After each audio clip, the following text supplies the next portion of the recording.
Bonjour tout le monde, en tout cas merci beaucoup pour vous qui sont vraiment fidèles à notre chaîne. Je vous demande de continuer de vous abonner et puis de partager les vidéos parce que ça bénit la vie de plusieurs personnes.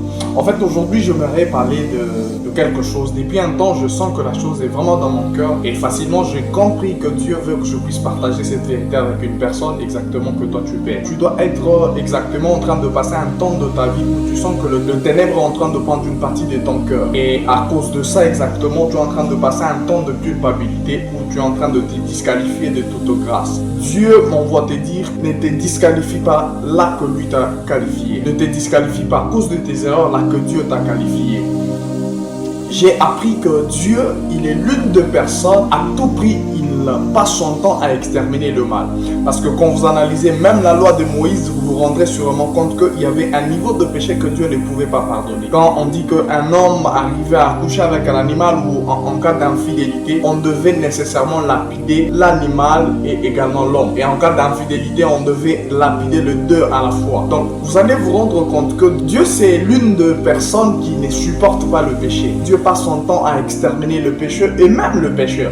Dieu n'a pas vraiment une tolérance à l'égard du péché.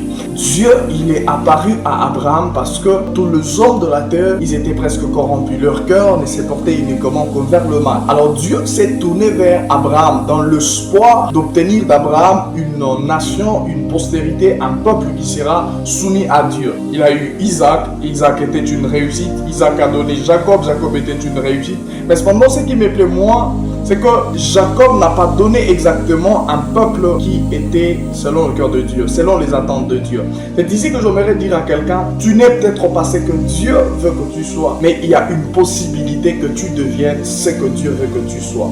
Alors Dieu, au lieu d'exterminer les enfants de Jacob, parce que les enfants de Jacob étaient de pécheurs aux yeux de l'Éternel, ça c'est sûr, il n'y a pas de doute, ils étaient de pécheurs, sauf Joseph. Les autres, ils étaient dans le mal, mais au lieu que Dieu puisse exterminer comme il a l'habitude de le faire, Dieu se met à transformer, Dieu se met à travailler sur personne. C'est une bonne nouvelle à amener à une personne qui est en train de passer un temps de péché, qui est en train de passer un temps où il n'arrive pas à quitter quelque chose. Laisse-moi te dire que Dieu, il est un Dieu qui n'extermine plus le pécheur. Dieu, c'est un Dieu qui prend compassion et qui travaille sur les imperfections d'une personne afin de l'amener à perfection. Il a commencé à travailler sur les enfants d'Israël, bien sûr par le passage en Égypte. Le passage en Égypte, en fait, c'était une usine de l'Éternel afin de ressortir un peuple qui serait entièrement soumis à Dieu.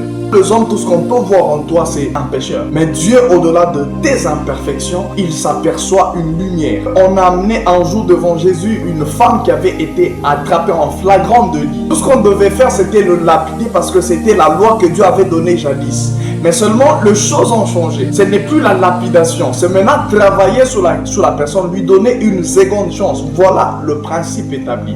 Mais les hommes, nous, on ne connaît pas ça. De nous, les hommes, la deuxième chance n'existe pas. C'est un peu compliqué, mais ce n'est pas le cas avec Dieu. C'est pourquoi je vais encourager une personne qui est en train de passer un temps bizarre de sa vie, de prendre courage, parce que Dieu ne te rejette pas pour autant. Il est en train de travailler sur toi parce qu'il y a une chance que tu deviennes meilleur. C'est comme ça que Jésus, il a commencé à regarder ces gens et puis il leur a dit, au lieu qu'il les lapide comme il avait donné l'ordre, Jésus dit, femme, tes péchés te sont pardonnés, va et ne pêche pas. En fait, là que tout le monde était en train de voir une pécheresse, Jésus était en train de voir une personne qui était capable de ne plus pécher. C'est la bonne nouvelle que Dieu me demande de t'annoncer. Ne te limite pas par rapport à tes imperfections. Ne laisse pas que le ténèbre puisse te définir. Toi, tu es un fils de la lumière. Ne laisse pas que le péché puisse t'environner. Au-delà de tes péchés, au-delà de tes faiblesses, laisse-moi t'annoncer que le Dieu que nous sommes en train de prêcher, c'est un Dieu qui voit une personne capable de surmonter ces choses. Alors, accepte de prendre la décision aujourd'hui et maintenant de quitter un péché. Si quand même c'est très compliqué pour toi, frère, nous sommes là, on peut t'aider dans la prière. Tu peux juste écrire au numéro qui est au bas de l'écran.